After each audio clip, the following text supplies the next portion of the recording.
Bonjour à vous. Je vais vous raconter les moments de ma vie qui ont contribué à la prise de conscience qu'il existait ailleurs, dans une autre dimension ou plutôt, un autre plan, un autre monde qu'on ne peut voir ou entendre uniquement que si votre conscience est en harmonie totale avec ce que appellerait le monde réel. Issu d'une famille très croyante, j'ai été baptisé étant bébé. Bien sûr, on ne m'a pas demandé mon avis, et de toute façon je n'ai pas fait de catéchisme ou autre truc bizarre de l'église. Pour être honnête, je ne me sens pas à l'aise dans les églises, c'est la maison de leur Dieu, pas le mien. Ma mère a quitté sa famille espagnole pour rester avec son mari en France, mais quelques années plus tard, notre père refait sa vie et nous nous retrouvions livrés à nous-mêmes, sans cousins, ça. N'est tante ni grands-parents, je ne vous parle pas de la famille de mon père qui n'a jamais levé le petit doigt pour nous. Premier signe, vers l'âge de 7 ou 8 ans, j'ai réalisé que je serais un homme en dernier, après mon frère de 2 ans mon aîné et ma petite sœur de 2 ans plus jeune. Je savais pour une raison que j'ignore qu'elle serait femme avant que je sois un homme. Un malaise à l'intérieur s'installait, si j'étais destiné à être le dernier à être un adulte, alors autant être différent des autres. Il me prit alors une envie, un besoin, je ferma les yeux et imagina qu'un être divin pourrait entendre ma prière, ma première demande.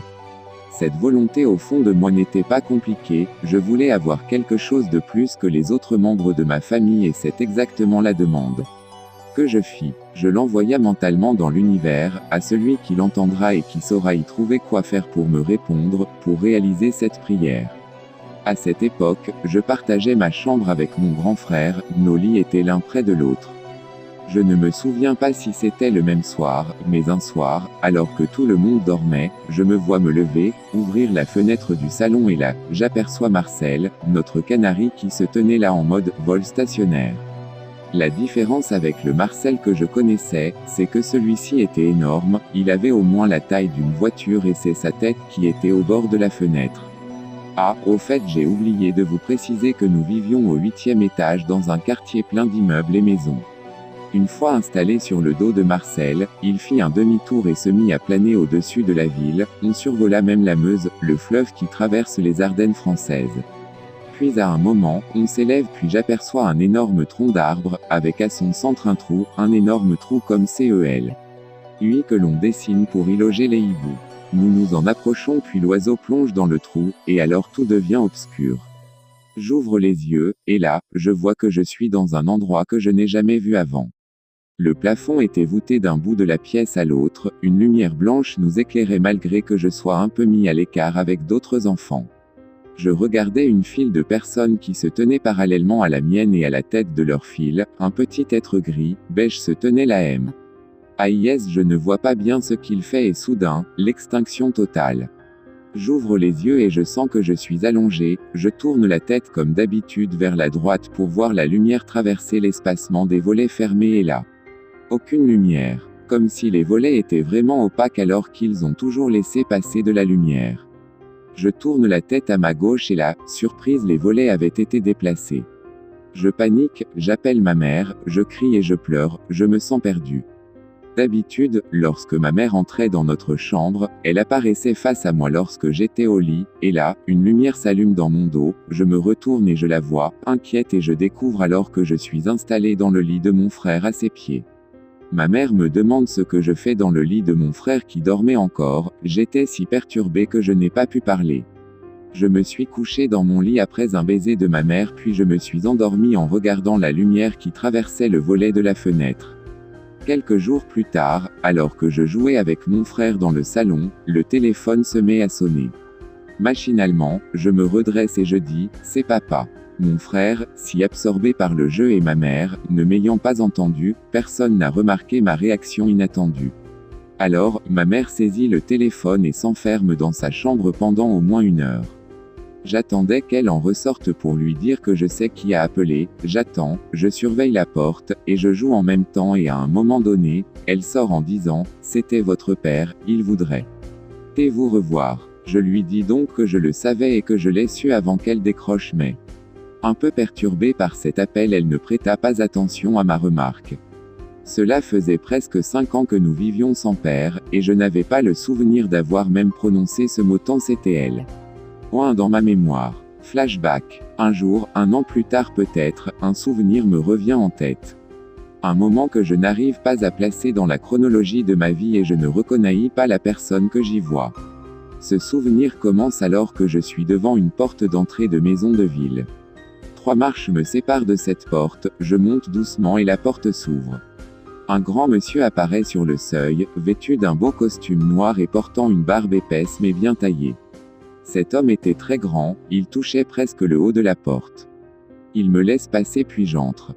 Je découvre un grand couloir face à moi et un escalier qui monte, sur ma gauche une double porte ouverte laissant apercevoir un piano, de beaux cadres accrochés au mur et une grande cheminée. Derrière l'escalier du couloir, je vois une cuisine et un autre petit couloir donnant sur la gauche. Ce sont les seuls souvenirs de ce moment que j'expose à ma mère qui me dit que c'est bien la maison de mon oncle Ravi, le père de mes cousins à Madrid.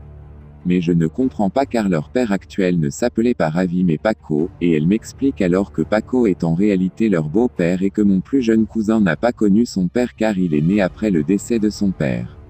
Le plus intrigant est que je suis né 1 an et demi après la naissance de mon cousin, et donc je ne peux pas avoir connaissance de ces lieux avec tant de précision.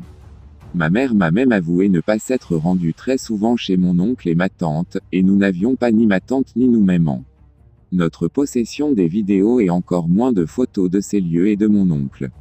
Ma tante en pleura quand je lui raconta ce souvenir alors que j'étais en vacances à Madrid 10 ans plus tard.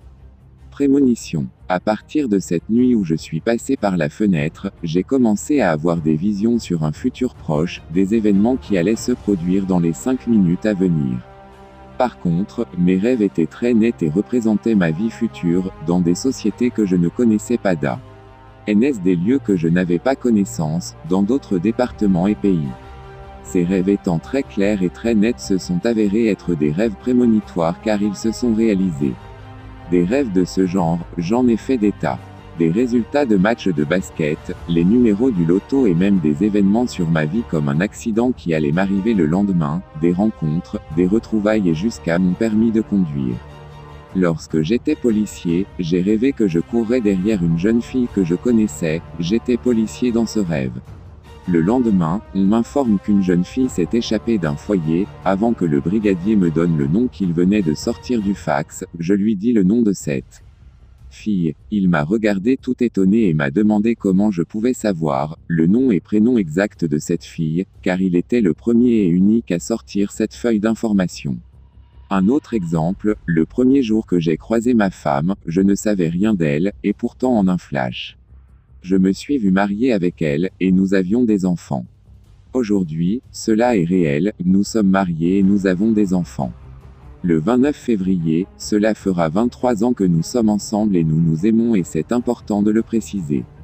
Ces visions sont toujours d'actualité. Une pêche fructueuse. Vers 15 ans, alors que nous étions partis à la pêche avec mes copains, nous n'attrapions rien du tout, mais plus loin sur le même rivage un homme se tenait là et il pêchait de la même façon que nous, et donc il n'était pas normal seul lui sorte du poisson.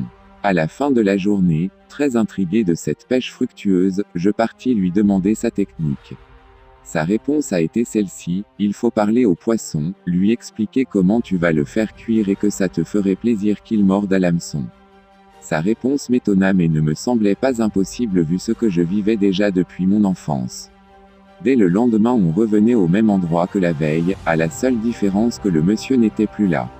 Je me souviens alors des conseils du pêcheur, et nous commençons à mettre les lignes à l'eau. Nous sommes repartis avec 100 et une perche, rien que ça.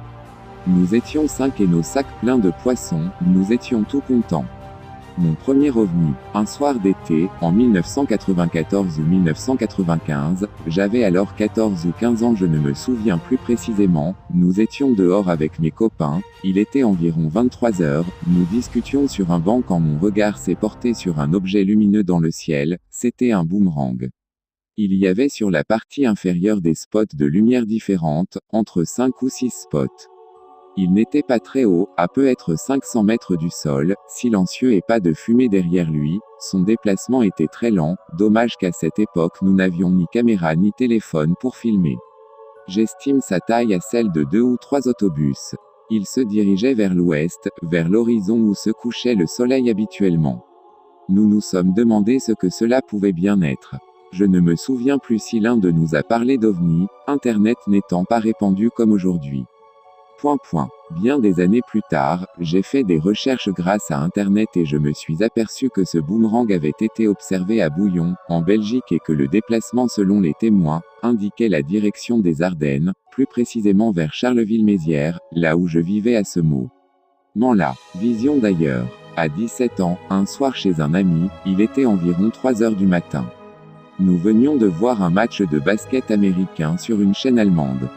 J'étais assis sur un fauteuil et mon ami était allongé sur le canapé, la télé éclairait mon ami qui se trouvait plus en face de la télé alors que moi, j'étais plus sur le côté. Nous nous endormions et à un moment, je le regarde et je ne vois pas sa tête, au lieu de la voir, il y avait comme un manque d'image, c'était tout noir comme si sa tête avait été découpée sur le contour. Je me frotte les yeux, car de toute façon il était tard et j'allais bientôt rentrer chez moi. Malgré mes efforts, la tête de mon ami n'apparaissait pas jusqu'au moment où, une tête apparaît mais ce n'était pas la sienne. Plus je l'observais et plus j'avais des informations qui me parvenaient. Je pouvais savoir qui était cette personne, où elle vivait et des particularités spécifiques sur elle. Il s'agissait du grand-père de mon ami, le père de sa mère et il vivait au Maroc, il était malade et avait de gros problèmes aux yeux, ce qui le rendait aveugle. Je commence à décrire cette personne, comme si elle était en face de moi mais mon ami ne me croit pas au début mais plus je donne de détails et plus il est forcé de constater que je dis vrai. Le lendemain, sa mère me montre une photo de son père et il s'agissait bien de la personne que j'avais vue la nuit précédente.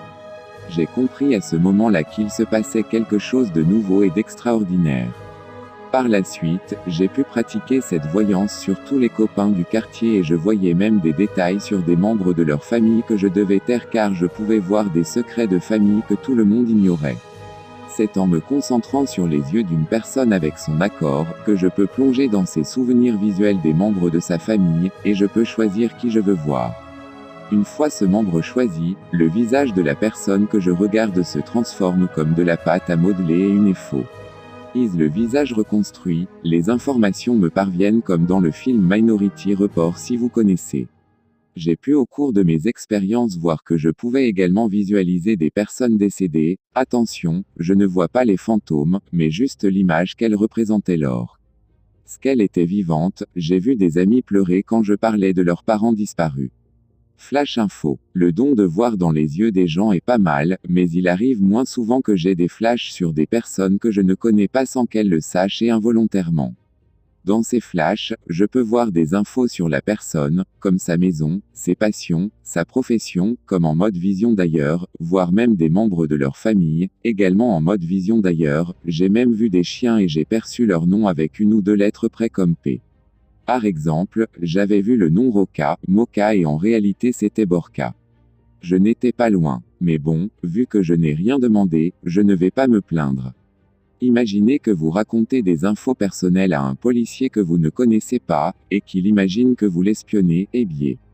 Voilà ce qui m'est arrivé, comment lui expliquer que je vois les infos en le regardant.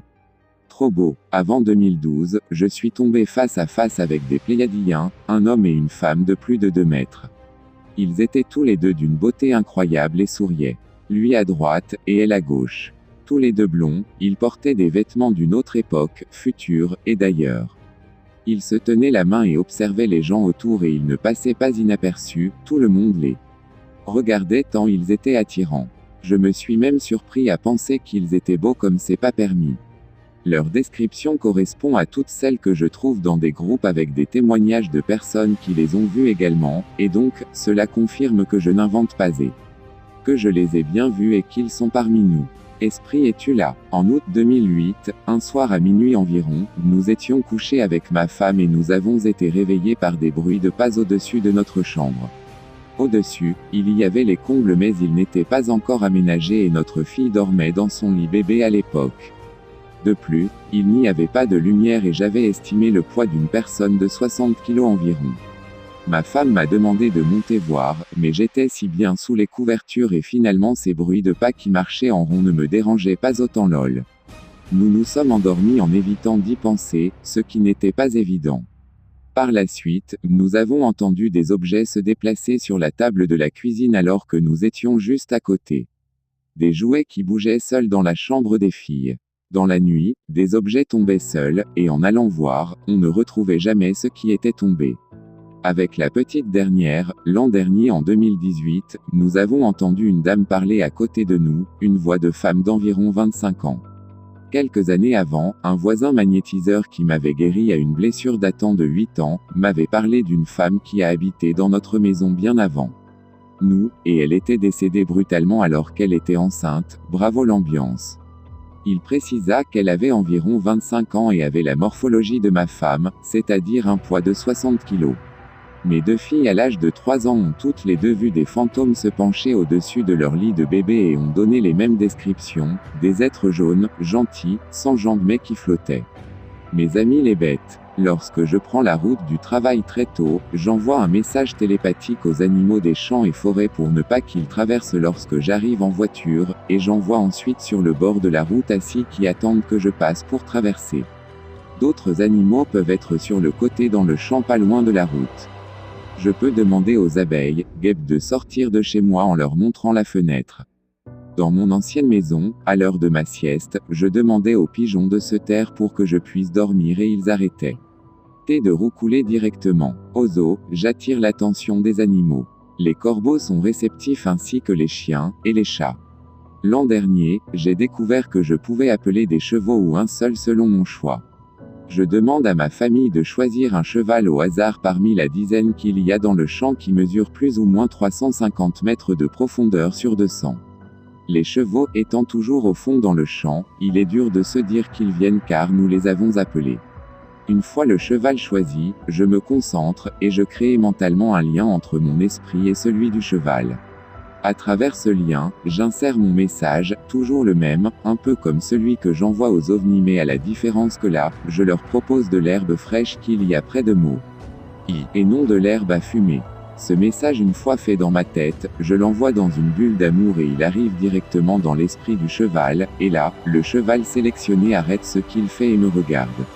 Je lui fais un petit rappel de ma demande et il se met à galoper dans ma direction. Certains vont s'arrêter à mi-chemin car ils n'ont pas confiance en moi. Bien sûr, j'imagine que je ferais de même si je recevais un message de ce type.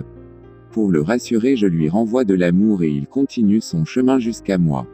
Il m'est arrivé aussi que le cheval me dise non de la tête et que je doive en appeler un autre pour lui parler, et finalement ils viennent tous les deux.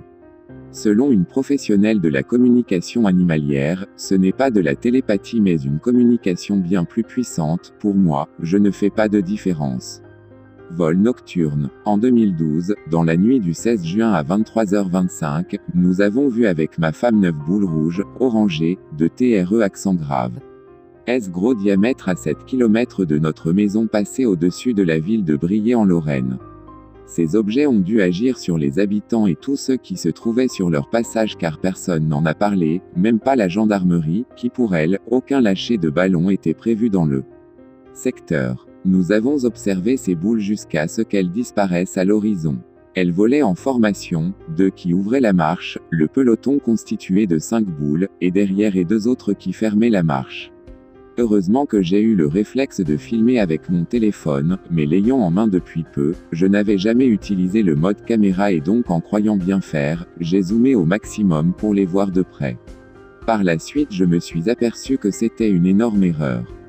Le GEPAN m'a répondu qu'il s'agissait de lanternes thaïlandaises mais c'était bien trop gros. Je me suis décidé d'en parler au journal régional, Le Républicain Lorrain. Au début ils m'ont un peu pris pour un fou, mais moi je m'en fiche de ce que peuvent penser les gens. Au contraire, j'avais été témoin d'un phénomène extraordinaire et je voulais savoir ce qu'en pensait le journal. J'ai alors apporté ma vidéo au bureau du journal qui se situe à Briey, la ville qui a été survolée par ces objets. J'ai vu dans le regard des employés qu'il y avait comme une moquerie, mais lorsque le technicien en vidéo a fait ressortir les détails sur la vidéo grâce à un logiciel, il a confirmé et qu'il s'agissait bien de quelque chose d'énorme. De plus, il a ajouté que ce n'était ni des lanternes taille, ni des hélicoptères et encore moins des avions. Il a estimé leur taille dans les environs de 100 mètres de diamètre. À ce moment précis, tous les employés des bureaux se sont précipités devant l'écran de l'ordinateur du technicien pour voir la vidéo et tenter de se souvenir ce qu'il faisait ce fameux soir. Un article a été publié dans le journal mais je n'ai eu aucune nouvelle, pas d'autres témoins. Manu appelle voyageurs de l'espace. Le lendemain de l'observation des 9 boules rouges orangées, j'étais excité et je pensais qu'ils allaient revenir. Alors, avec ma femme nous avons scruté le ciel étoilé et nous avons pu voir quelques ovnis très hauts dans le ciel faire des déplacements pâtés. Restes normaux, faire des angles impossibles pour des avions conventionnels et des arrêts nets dans le ciel. Après quelques minutes, ma femme s'est couchée, lassée d'attendre. Je restais au Velux un moment et ne voyant rien venir, je me souviens alors d'une émission sur les extraterrestres qui disait que leur mode de communication a dépassé la parole et que leur bouche pour la plupart ne servait qu'à manger. Je me mets en état de concentration, et je formule ma phrase, avec ma présentation rapide, de qui je suis et je précise où je vis. Une fois ce message fait, j'ai imaginé que je pouvais le diffuser dans mon ciel grâce à une parabole qui se situait au niveau de ma tête, juste au-dessus des 2 yeux au milieu. J'appelle mon ciel, la portion de ciel que je peux percevoir de mon Velux, sachant que personne d'autre n'a la même vision que moi. Dans ce message, je donne l'indication de l'endroit où je souhaiterais qu'il passe. Lorsque j'envoie le message, je me concentre à tel point que je suis le message et en même temps, je suis l'étoile qui me sert de repère. Plus rien ne compte autour de moi à cet instant, comme si je n'étais plus là. Comme si mon corps n'existait plus et que le temps s'était arrêté.